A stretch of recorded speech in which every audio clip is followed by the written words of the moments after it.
حضرت علی رضی الله تعالی عنه میگه قبل از این که زبانها با هم حرف بزنن، دلها با هم حرف بزنن. یه وقتایی هست ما با یه فردی روبرو میشیم میبینیم که درون اون پر بغض، نفرت، عداوت. این انعکاسی از درون ماست. برعکسش کنید، شما خیرخواهانه پیشش برید، مشفقانه پیشش برید، دلسوزش بشید، پیشش برید، براش دعا کنید و پیشش برید.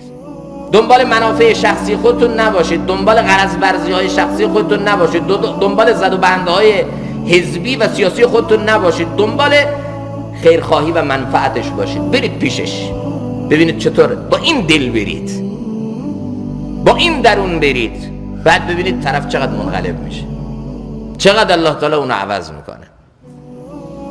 ما امتی هستیم که الله تعالی ما رو وسیله نفعی برای بشریت کرده. اخرجت للناس، این امت خارج گردانیده شده فقط برای نفع رسانی بشریت.